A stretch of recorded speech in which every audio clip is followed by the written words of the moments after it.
लोग देख रहे थे मगध साम्राज्यवाद के उत्थान का कारण देख रहे थे। ठीक है। और मगध में भी हम लोग देख रहे थे कि किन किन इसमें देख रहे थे शासकों का क्या योगदान है। ठीक है, आइए। मगध साम्राज्य जो है वो इतना अधिक विस्तार कर गया, इसके पीछे उसके शासकों की क्या भूमिका है वो हम लोग देख रहे थे। जिसमें हम लोग लास्ट टाइम में देखे कि बिंबिसार की क्या भूमिका है, उसके बाद अजात शत्रु की क्या भूमिका है वो भी देख रहे थे। अब देखिए जितनी चीजें हैं जो साम्राज्य एक साम्राज्यवादी नीति के तहत जो भी चीजें वो कर रहे थे उन सारी चीजों को हम लोग देख चुके हैं। अब उसके आगे हम लोगों को देखना है। देखिए अजात शत्रु के बारे में क्या है, जो भी चीजें हैं बिंबिसार की वो हत्या करेगा या फिर बिंबिसार को वो मरने के लिए मजबूर करेगा, ये चीजें। दूसरा क्या है कि उसके आगे वो बढ़ेगा और उसकी जो सबसे बड़ी भूमिका है वो वज्जी संघ को जो तोड़ता है, लिच्छवियों को पराजित करता है, ये उसकी बहुत बड़ी भूमिका है। तो ये तो उसकी साम्राज्यवादी नीति का अंग था। उसका इसके अलावे एक शासक है तो शासक तो युद्ध करेगा, कंफर्म है। अगर साम्राज्यवादी शासक है तो दूसरे साम्राज्य को जीतने का प्रयास करेगा, अपने साम्राज्य का विस्तार करने का प्रयास करेगा। लेकिन इसके अलावे भी शासकों की कुछ और भी भूमिका होती है। अगर शासक है तो शासक का जो अपना एक उसका उत्तरदायित्व जो होता है वो जनता के प्रति होता है। अब जनता में भी कौन लोग हैं, जनता के लिए क्या चीज है। जैसे हम लोग देख रहे थे कि बिंबिसार के द्वारा लोक कल्याण के बहुत सारे कार्य किए गए थे, बहुत सारे सराय बनाए गए थे, नहर बनाए गए थे और भी बहुत सारी चीजें की गई थी उसके द्वारा। तो जनता के प्रति भी शासक का जो उत्तरदायित्व होता है वो भी अपना एक अलग लेवल पे होता है। ठीक है। तो अजात शत्रु हम लोग देख रहे थे कि जो भी उसकी युद्ध की नीति थी उसके बारे में हम लोग लास्ट क्लास तक में पढ़ चुके हैं। आज हम लोग देखेंगे इसका एक अलग रूप अजात शत्रु का। एक तो शासक है, योद्धा है, जैसे कि आप उसके बारे में जैसे सुनेंगे कि एक ऐसा शासक है जिसने अपने पिता की हत्या कर दी, या एक ऐसा शासक है जो अपने पिता को तड़पा तड़पा के मार दिया। या फिर जैन ग्रंथ की अगर हम बात करें तो उसमें भी जैसा लिखा गया है कि अजात शत्रु ने अपने पिता को इतना अधिक टॉर्चर किया कि वो जहर खाने के लिए मजबूर हो गए और जहर खा के वो मर गए। तो आपके मन में अजात शत्रु को लेकर कैसी छवि बनती है, कैसा लगता है कि कैसा आदमी रहा होगा। बहुत ही क्रूर होगा, जो अपने पिता की हत्या कर रहा है, तड़पा तड़पा के मार रहा है, एक छोटी सी चीजों के लिए आक्रमण कर दे रहा है। तो आपके दिमाग में छवि बन रही है कि कितना मतलब बुरा व्यक्ति होगा। ठीक है। तो अब आज जो कि कई साल हो गए, आप समझिए कि कहां वो 6ठी शताब्दी ईसा पूर्व में है ना, और आज आपका 21वीं सदी चल रही है। आज भी आप जब उसके बारे में पढ़ते हैं तो आपको लगता है कि कितना ही बुरा व्यक्ति होगा। तो उस समय जिस समय ये व्यक्ति है उस समय लोगों को कितना बुरा लगता होगा। क्या उस समय की जनता नहीं सोचती होगी कि मेरा शासक कितना ही बदमाश है, कितना ही बुरा है क्या। तो अब कोई भी शासक है जो साम्राज्यवादी शासक है, अपने साम्राज्य का प्रसार कर रहा है, विस्तार कर रहा है, क्या वो कभी चाहेगा कि जनता उसको गालियां दे, जनता उसको भला बुरा करे, जनता के बीच में गलत इमेज जाए। कभी चाहेगा? कभी नहीं चाहेगा। तो शासक क्या ऐसा करेगा जिससे जनता का विश्वास जीत सके, जनता के बीच एक अच्छी छवि बना सके। आज क्या करेगा जनता के लिए, क्या करेगा वो जनता को खुश करने का प्रयास करेगा। ठीक है। अब देखिए अजात शत्रु भी अब जनता को वो खुश करेगा। तो खुश करने के लिए आप देखेंगे कि बिंबिसार के समय से लोक कल्याण की जो कार्य आरंभ किए गए थे वो अजात शत्रु के समय भी चल रहे हैं। जनता के हित के चीजों में जो काम होने हैं वो सारी चीजें हो रही है। ठीक है। अब क्या है कि जनता का सेंटीमेंट आपको हासिल करना है। आज के टाइम में भी अगर जनता का एक मतलब बहुत बड़े वर्ग अगर समर्थन हासिल करना हो, कोई भी सरकार में यदि कोई है, कोई राजनीतिक दल है जो लीड कर रही है और उनको जनता का समर्थन हासिल करना हो, एक पूरे ग्रुप का समर्थन हासिल करना हो, तो आज क्या करती है राजनीतिक पार्टियां, किस सेंटीमेंट को टच करती है। हाँ, किसको टच करती है? आर्थिक को क्या करेगी? हाँ, जनता के एक बड़े ग्रुप को खुश करना है। ठीक है, अपने फेवर में लाना है। तो जो सरकारें होती है वो किस सेंटीमेंट को टच करती है? हाँ, झूठे वादे, जाति और धर्म को टच करती है। ठीक है। आज के समय में अभी भी हम लोग देखते हैं कि अगर आपको एक बड़े ग्रुप का समर्थन हासिल करना हो तो आप जो राजनीतिक पार्टियां हैं वो एक सेंटीमेंट को टच करती है जो धर्म से रिलेटेड है। आप देखेंगे कि बहुत सारी राजनीतिक पार्टियां हैं जो किसी एक धर्म को टारगेट करके अपनी नीतियां बना रही है, तो वहीं दूसरी कोई राजनीतिक पार्टियां हैं वो किसी दूसरे धर्म को टारगेट करके नीतियां बना रही है। तो कहने का मतलब है कि धर्म एक ऐसा सेंसिटिव मुद्दा है जिससे बहुत सारे लोगों की भावनाओं को टच किया जाता है।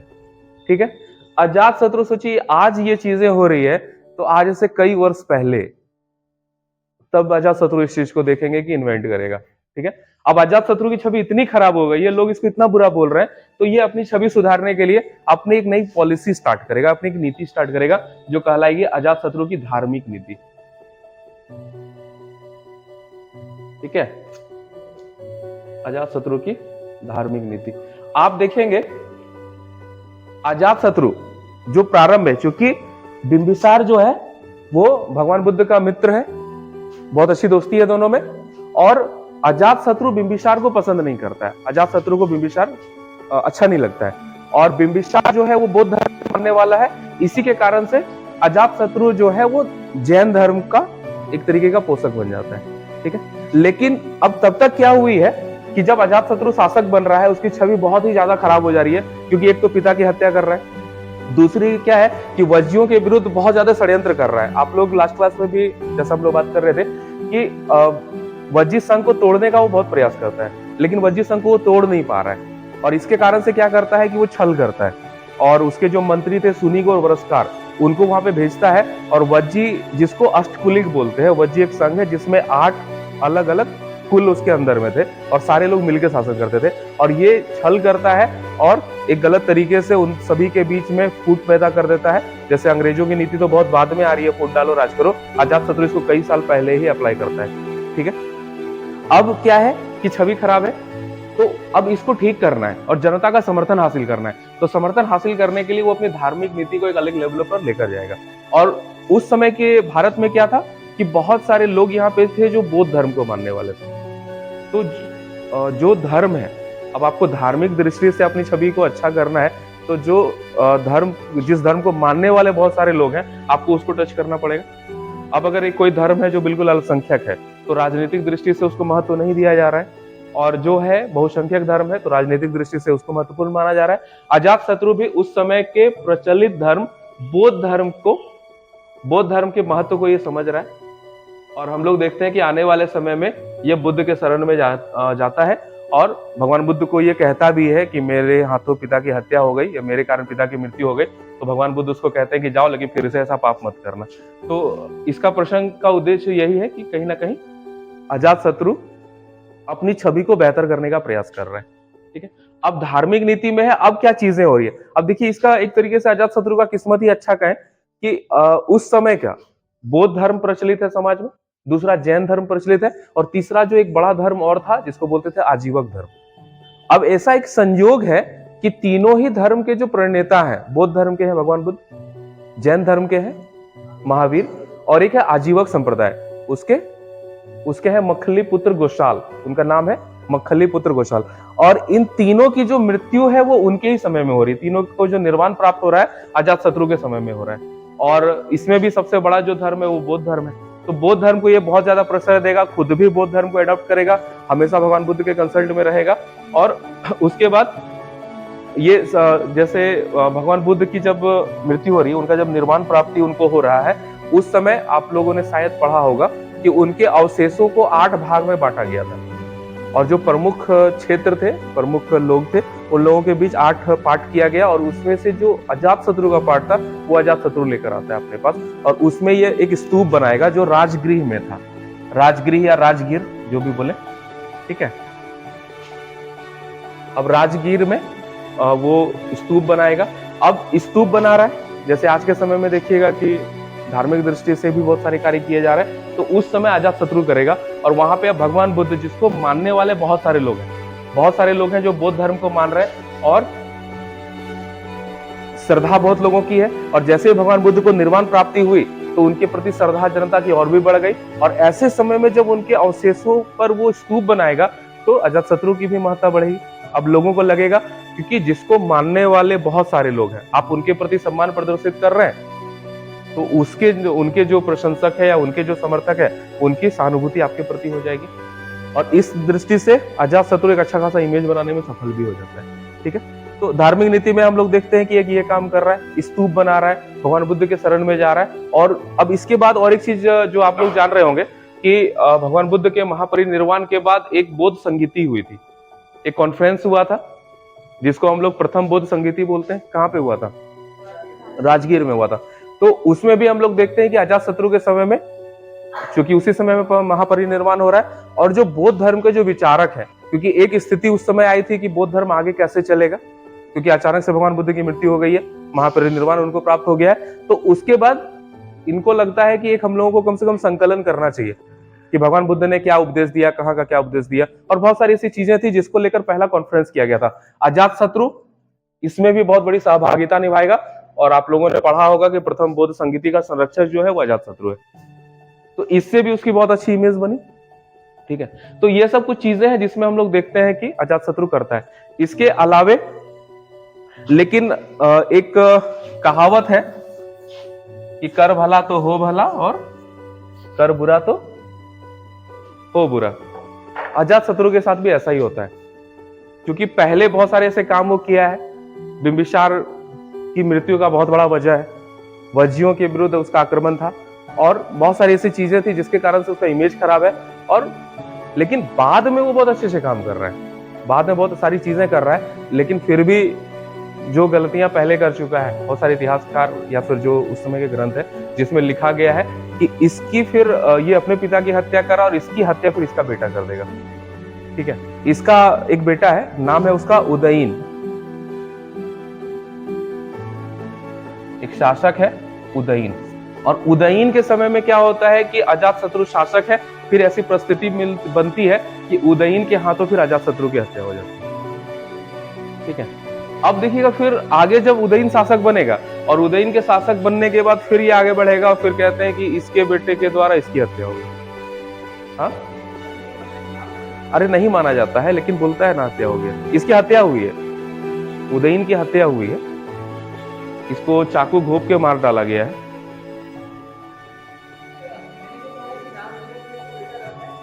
नागदशक इसका बेटा नहीं था, नागदशक जो है वो अंतिम शासक है, नागदशक इसका बेटा नहीं है। इसके बाद भी अरे कालाशोक शिशु नागवंश का है, ये जो है ये मगध है, हाँ है ना, ये हर्यक वंश है मगध का।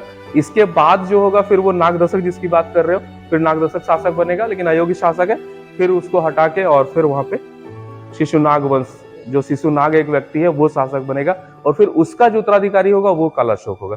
ठीक है, तो उदयीन की भी ऐसी हो जाती है। अब देखिए क्या इमेज बन रहा है कि एक शासक हो रहा है, उसका बेटा उसकी हत्या कर दे रहा है, फिर जो शासक बन रहा है उसकी हत्या उसका बेटा कर दे रहा है, फिर उसकी हत्या फिर उसका बेटा या फिर उसका उत्तराधिकारी जो भी कर दे रहा है। तो जनता के बीच क्या इमेज बनेगी? बुरी बनेगी कि क्या मतलब है कि सब लोग अपने पिता की हत्या कर दे रहा है, लगातार बैक टू बैक जो भी आ रहा है सब पिता की हत्या कर रहा है। तो एक बहुत खराब इमेज बन जाएगा, और कहीं ना कहीं हर्यक वंश की समाप्ति का जो एक बहुत प्रमुख कारण है इसको भी माना जाता है। कहीं ना कहीं लगता है कि इसी कारण से ये साम्राज्य हटेगा और इसका फायदा शिशुनाग लेगा, और शिशुनाग लेकर क्या करेगा? शिशुनाग वंश की स्थापना करेगा। ठीक है, तो अजातशत्रु के द्वारा कुछ काम किए गए थे, जिसमें उसका हम लोग देखते हैं कि साम्राज्य के विस्तार में कुछ काम है, और उसके धार्मिक क्षेत्र में कुछ काम है, और बाकी जो लोक कल्याणकारी कार्य है वो है। अब उदयीन शासक बनेगा। उदयीन के समय में क्या हो रहा है कि पहले हम लोग देखिए बिंबिसार के समय में आंध्र को मिला लिया गया था, अजातशत्रु के समय में वज्जी को मिला लिया गया, कौशल को मिला लिया गया। ठीक है, काशी पर अधिकार कर लिया गया। अब इसके समय में क्या होगा? उदयीन के समय में देखिए पहले से ही एक जो साम्राज्य है अवंती को मिलाया नहीं जा सका था, बिंबिसार के समय में उसको मिलाया नहीं जा सका। अजातशत्रु ने भी प्रयास किया लेकिन उसके समय भी नहीं मिलाया जा सका। अब इसके समय में कुछ काम होगा। उदयीन के समय में जो एक प्रमुख काम है वो सबसे पहला तो है कि पाटलिपुत्र की स्थापना करेगा ये। अब सोचिए कि पहले तो राजधानी जो है वो राजगिरी है, पाटलिपुत्र की स्थापना की जरूरत क्यों पड़ रही है?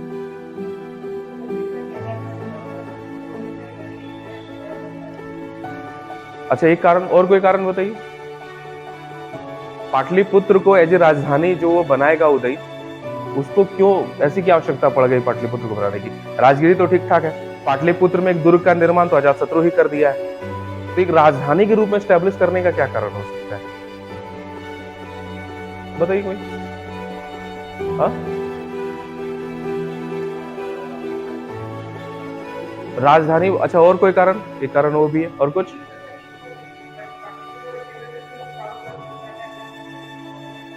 अच्छा और कुछ, और कोई कारण? बढ़िया, और कुछ? हम लोग देखे थे कि मगध साम्राज्य का जो उत्थान होगा, उसकी जो स्थापना होगी, वो पटना और गया के जिले के आसपास से होगी। और धीरे धीरे हम लोग देखे कि इसका प्रसार करते हुए बिंबिसार बहुत दूर तक ले गया। अजात शत्रु भी इसके साम्राज्य को बहुत अधिक प्रसारित कर दिया।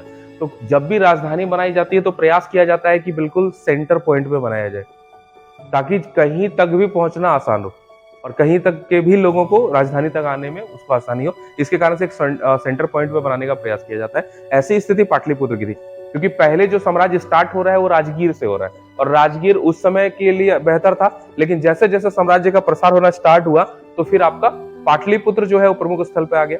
पाटलिपुत्र के बगल में हम लोग देख रहे थे कि गंगा, सोन, गंडक वगैरह नदियां हैं, जिससे आप इजिली जल मार्ग से भी आप राजधानी तक पहुंच सकते हैं, और सेंटर पॉइंट पे है तो कहीं भी एक समान समय में आप कहीं तक भी जा सकते हैं। तो इसका जो एक सबसे प्रमुख काम होगा वो पाटलिपुत्र की स्थापना का है। ठीक है, अब पाटलिपुत्र की स्थापना करेगा, और उसके बाद दूसरी चीज जो ये करेगा, अवंती को ये अपने में मिला लेगा।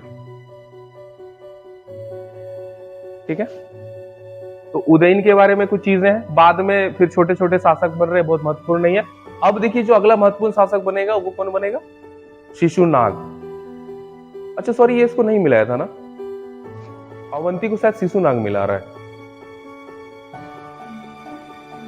और उसके बाद शिशुनाग, फिर हम लोग देखेंगे शिशुनाग का। शिशुनाग के बाद जो है आपका शासक कालाशोक बनेगा।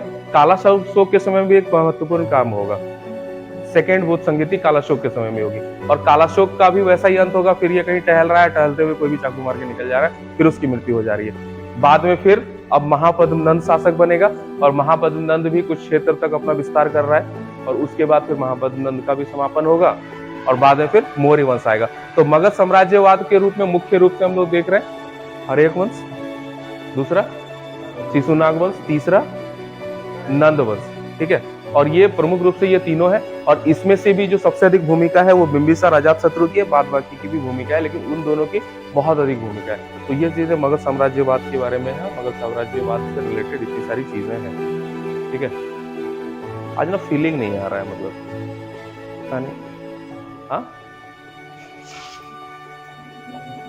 क्या हो, नींद आ रहा है, मौसम थोड़ा दूसरे टाइप का है। ठीक है, तो इससे हम लोग देखेंगे मगध साम्राज्यवाद की ये सारी चीजें, और मगध साम्राज्यवाद का प्रसार होगा, और बाद में फिर अब इसको हम थोड़ा सा शिशुनाग को देख लेंगे नेक्स्ट क्लास में। नंदवंश को बहुत कुछ तो है नहीं उसमें, थोड़ी बहुत चीजें हैं, तो उन दोनों को हम लोग देख लेंगे, फिर रेस्ट हम लोग नेक्स्ट पार्ट में उसको बढ़ेंगे। अब एग्जाम वगैरह तो है नहीं आप लोगों का, हाँ शायद गर्मी छुट्टी के बाद, है ना। आज बार इतना ही करते हैं, ठीक है।